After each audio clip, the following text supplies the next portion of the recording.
Just to start with kind of the basics, when did you first have the idea for the story and the character? What year and where did it come from? And what were the steps? Sorry, let's just start with those two. Hi, thank you all for being here with this really hot weather and not being somewhere drinking on the terrace. The idea came a long time ago. I was at a music festival and I saw a young woman with scars. She was a burn survivor, and I looked at her and I looked away and I saw everyone around her doing the same thing, and I felt really bad for her. I thought this woman deals with this every single day of her life. She goes out, she has to do groceries or something, and people are going to stare at her. So that was the initial idea. And then in the meantime, I was asked to do another film here in the UK. I'm from the Netherlands, so I was working on that film, and I didn't want to make that film in the end. But in the meantime, I was writing this film, and I was interviewing young women here, burn survivors, and that's how I heard of these acid attacks happening. So that's how it all. And Vicky, this is Vicky's first screen role, and she indeed has a job in the nursing capacity. How did you find Vicky, and how did the relationship grow from that meeting? You want to start first? Yeah. Thanks, Will, for coming. A few years ago, I was in an arson attack when I was a kid. Unfortunately, I lost my two cousins, and the man that saved my life, he also died. I got bullied a lot in school and college, and one of my teachers at college said, you need to do something with your story, you need to inspire people. So I went home and I literally made a 5-minute little video of how I got burnt. Put it on Facebook and YouTube, it went viral, and then I was asked by this documentary people if I wanted to be in this documentary, how I lived my life with my scars. So I agreed to do it, and it completely humiliated me on TV. It turned out to be a dating programme called Too Ugly for Love.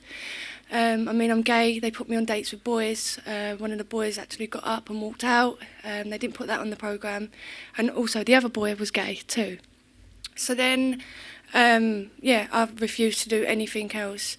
So then Lucy Pardy, the casting director, she came to on my social media and said, we've got a role that we would love you to play. So I ignored her for a whole year. She was on and on. She literally stalked me. One day she called me on an unknown number, the good old trick. So I answered and she said, she explained what the film was going to be about. I met up with her, we did a self-tape, she sent it to Sacha, and we made a movie. And you're in almost every scene, and often the camera is really close on you. How did it feel to go from not being an actress to being an actress who was being followed by a camera, particularly in light of the previous negative experience?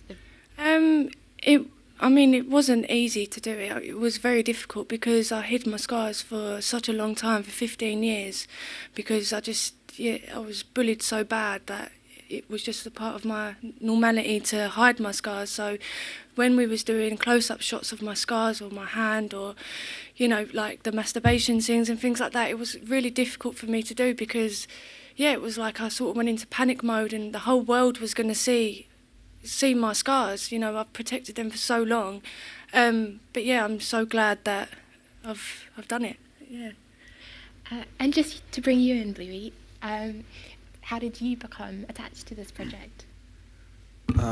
This was my first feature film as well.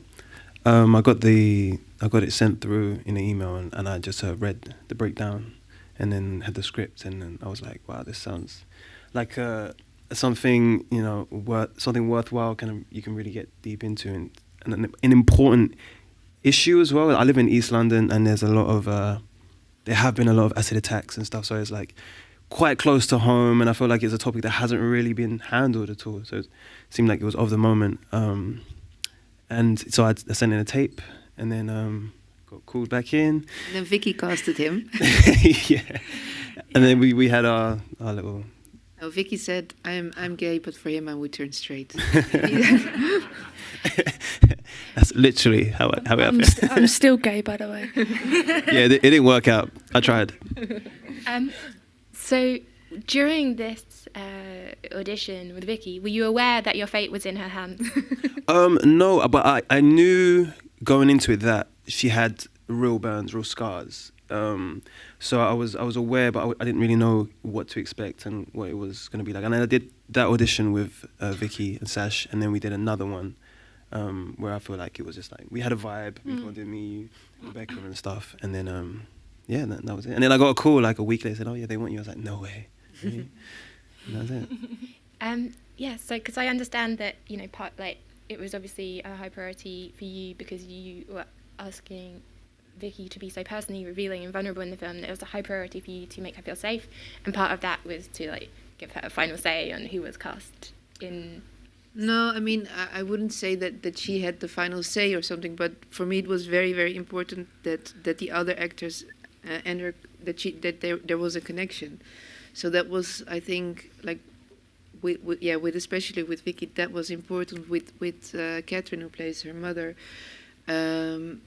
Catherine went to meet Vicky's real mom, so that was a good thing, and you both also really had a connection. There was another actress who was really good, for instance, but who needed lots of time to get into the emotions, and Vicky was laughing and laughing at her.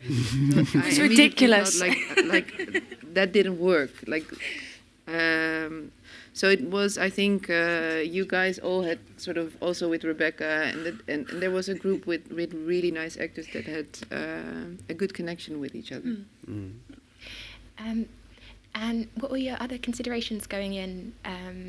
Just to make sure that Vicky was safe and not going to be at all traumatized by the experience of showing a side of herself that she was used to hiding. Yeah, I think. For her, like a Dutch lady all of a sudden comes to your house. I don't know. It must have been really weird in a way. But I think we took a long time to get to know each other. We went swimming a lot because she needed to swim in the film. And it's not in the film, by the way. I cut it out. But we went swimming a lot, and she didn't like it. Sometimes I forced her to. We did dancing lessons together to sort of. Open her up. So that was important, and we went. I think, we went clubbing, and we got to know each other really well. Yeah. And there's a lot of implied backstory between your two characters, between Jade and Naz. And this is a question for both of you. Did you figure out what the backstory was together, or did you do work alone so that when you first meet each other in the film, it's clear there's some kind of tension there already? You want to? Yeah, I was going to say we did. We worked on like our character's background. Obviously, it's not in the film, but just to see like how we could do it. Yeah, there was a backstory that we'd met before the accident, before the attack. We knew each other from the area and stuff, and like kind of hooked up, but didn't really take it any further. And then she got with the guy, and then the whole thing happened. And it was kind of like Naz trying to. He still has the feelings for her, but is also in a new situation. It's like he's kind of fighting against the fact that he did have something for her, and then obviously the attack happened. She's facially disfigured. He doesn't really know how to handle it, but he's trying to be cool and trying to be like, and then the kind of real feelings do kind of come up when they are in Morocco. And the feelings come up in the last third of the film, where you share a lot of very, both physically and emotionally intimate scenes. How did you prepare for this climax? We didn't. We didn't. Yeah, we just... Can I just say, he was very nervous. Yeah. No, we made it quite fun, the sex scene. It was very, my parents are here, so I don't really want to talk too much about it. But, They've seen the film, they know. They have. It was all CGI. No, we made it quite fun to do in the beginning, I think. Yeah, I mean, it's my first ever film. It's Bluey's first ever film, so, I mean... I know that obviously you said you're gay already, so it's like Vicky was a little bit like, I don't really know what to do with a guy, so can you kind of just take charge? I was like, okay, cool. We're just so it was kind of fun. Like Vicky's my friend, and we got through it. It was a little bit difficult at times and uncomfortable and stuff, but I'm proud. I think we did. She's really brave. She had to do a lot more intense scenes than I had to do, so I was like, well, Vicky can do all of that, then let's just go for it. For me, I think, for me, it's a beautiful scene. I think you both are really, really tender. So for me, it's really a touching scene, and I love it. So I think you did great. But Yeah, I agree. Sacha, I want to ask you about the title "Disfigured." It's a line spoken by Vicky in the film. What made you want to really pull it out and highlight it by making it the title? I thought like everybody sort of deserves a good God, and that's the feeling she has. It's a sort of poetic way also of saying like I don't agree like what's happening to me, and I it was sort of a feeling that I could relate to and that I thought like people could relate to. I know it's a title that some people love it and think it's really strong. Some people are like, what is this? And I mean, it's obviously not to offend anyone. You know, it's more of a feeling of a woman. Yeah. Well, it makes the film seem angrier. Yeah, maybe. Could be. But I thought also stronger because before the film was called Jade, and I really hate that. Like most of the films with female protagonists are named by the female protagonist, and that was like I found it such a weakness, and we couldn't get out of that Jade title. And when I found this, I sort of I fell in love with it. But I also thought like we need to have artwork around it to make it a bit softer in a way. Okay. That's good. No, it's good. I'm glad I asked. And then when it came to the cast and crew screening, Vicky, what was it like to see the side of yourself that you said you used to hide just projected huge on a screen? Yeah, I mean, when I was very nervous, obviously, to watch the film because, I always see myself as a monster. I always saw myself as, you know, my scars didn't ruin my life, but they give me a lot of problems. You know, I mean, my mum, she was the only one that I had growing up. I never had anyone else. We never had any professional help. We had nothing. So, you know, and then to see a film and see it from a completely different aspect of, there seriously isn't nothing wrong with me. So for the last 15 years of me crying and feeling the way I did was, them feelings automatically went straight out of my head, and I was like, wow, like, there's nothing wrong with me. Like, I'm so proud of my scars. They're a piece of art. And if someone doesn't like the look of them, then seriously, go away. Like, there's no other word for that. I mean, I'm me. Yeah, there it is. There is another word for that. No, but I mean, I'm just so proud that I've been able to just even perform in a movie, let alone find myself. I mean, I love my scars. And that therefore means you two have a very extraordinary relationship. You know, some actors and directors, they work together, they go away, they never see each other again, but you've had a transformative experience together. Mm-hmm. What does that mean for the future? Will you be doing more work together? We hope so. Yeah. We hope so. We're thinking about it now. And of course, before this project, you hadn't acted. No, I didn't. And would you like to continue acting? Yeah, I've now got an agent who's in the audience. So yeah, thanks for coming, Joe. So hopefully we can get myself some more work, and I would love to carry on acting. It would be my dream. And so, Bluey, this is also your first film. I believe you're a musician. First and foremost, I'm a singer, songwriter, and I've been doing that most of my life, basically. So this was since I started auditioning and stuff, had a few recalls, but this was my first job, basically. So, and I'm still auditioning. I just filmed another Cats the musical. We're doing a movie, so we just yes, it's. I mean, it's quite famous. Yeah, you heard of it. That Andrew Lloyd Webber one. Yeah, so we just did Cats the movie, which is quite ridiculous and crazy, but I think it's gonna be really good. Are you a cat? I am a cat. Yes, I'm a cat. So yeah, that'll be out in I'm a cat Idris Elba's a cat. Judi Dench is a cat, so I'm in safe hands. I feel like, yeah, that'll be out in Christmas. And this is maybe a basic question, but what are the major differences between performing as a musician and performing as an actor? Wow, so being on set, it was kind of, I'm used to being on the stage and singing and feeling the audience and kind of like adjusting my performance maybe to like the vibe. But when I'm sitting in a trailer for like 45 minutes and then you have to come on set and just be in the moment, in the zone, in the space, it did throw me a little bit. It took me a while to kind of adjust and find my feet in the filming process. And obviously you do a couple takes and in different angles. And I was like, where's my audience? I find it was a bit tricky at first, but now I really love it. I enjoy it, and I like crafting a character and the development. So yeah, I love to sing, and I will never stop singing, but I'm enjoying this acting filming process. Well, yeah, there was sort of basic dialogue in the script, but I never, because first of all, I'm not English, and I really wanted them to make up the slang. So it's their words. They improvised. They worked a lot with the lines, and changed it a lot, I think. And I think sometimes we went back to the script, but the scenes I used, it's a lot of improvisation, I think. Like the scenes where they meet in front of the car before he goes out on a date, and I think you did it a few times with the written lines, and then I said like, just make something different, find your own story, and that's what made the film.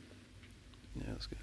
I do think the script was written pretty well though. Like when I first read it, I was like, it felt natural. It didn't feel like forced, or you know, it did feel pretty natural.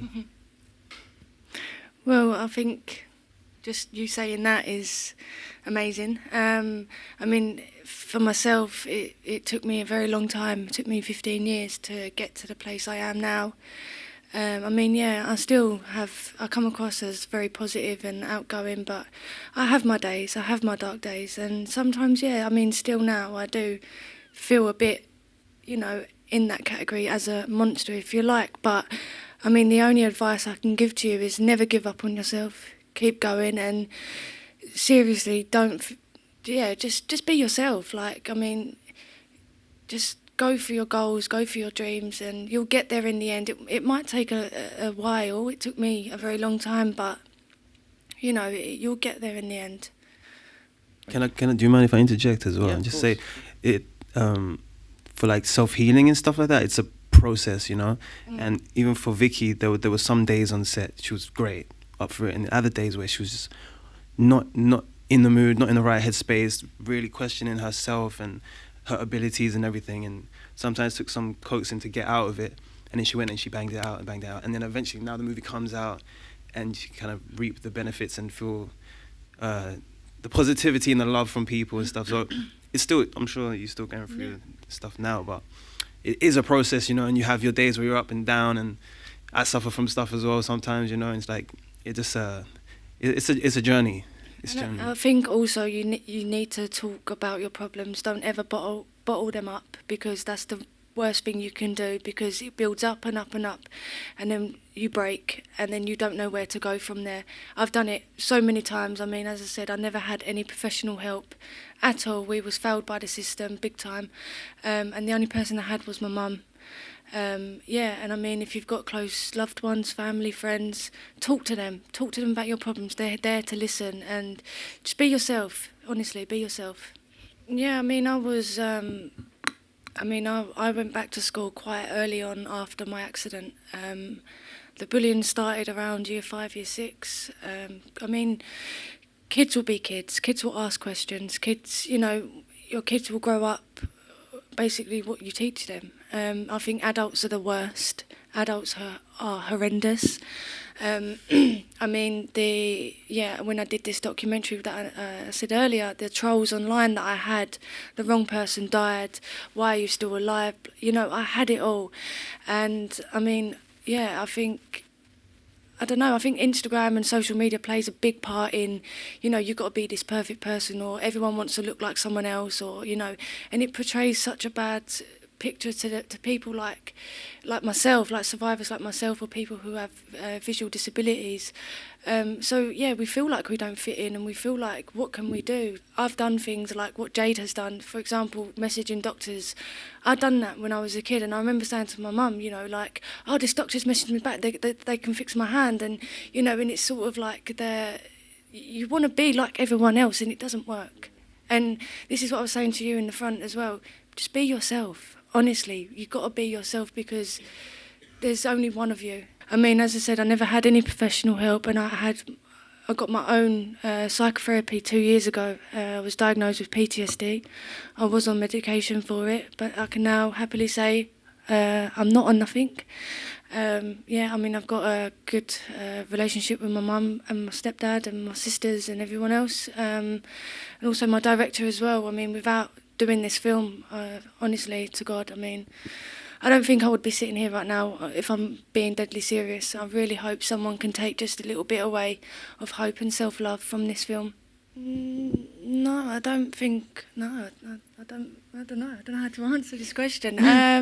No, I don't think so. I mean, because yeah, I mean, growing up, I was pretty much, as I said before, on my own. So I never really looked up to anyone except my mum. I mean, yeah, she's the only role model I've got, really, is her, because she's been through it as much as I have, you know. And to play this part, I think it was just, you know, I was so fed up of people labelling me as the girl with scars, you know. And as I said to Sacha earlier, I'm now the girl in the movie, but with the scars. In the beginning, if you asked me that a year ago, I would have said horror movies because of the way I looked. I know all of you are shaking your heads, but honestly, that was, and I got told off for that. No, but a dream role, I don't know, maybe a queen or something, because... No, I honestly don't know. I would love to take anything that comes my way. I'm pretty much laid back and open like that. If I could get the role of being, yeah, I don't know, like an old lady or something, I would. I don't know. And she's a really, really good impersonator as well. She does many, many different types. Have you got any for us today? No. Sorry to put you through. No, I didn't mean to do that. No. I'm not drunk enough. Okay, the night is young. Yeah. Okay, so I'm afraid that's just about all we've got time for. But yeah, please join me in... Oh. Can I say something? Sorry. Yeah, we've all worked really hard on this film, and it took us a long time. And I think like this film is very fragile and vulnerable. And if you like it, please tell everyone. That's Yeah. So also the posters have gone up today, so look out for them and tell your friends that you've seen it and you've seen me and Bluey. So the film is on release from Friday the 7th of June, and like Sacha says, it's an independent film. It's a fragile film. A lot rides on the first week of release, and so if you can urge all your friends to go and see it, that could make a tangible difference. So you didn't realise that this is actually an activist meeting. So go forth and spread the word, and yeah, put your hands together for Bluey Robinson, Vicky Knight and Sacha Polak.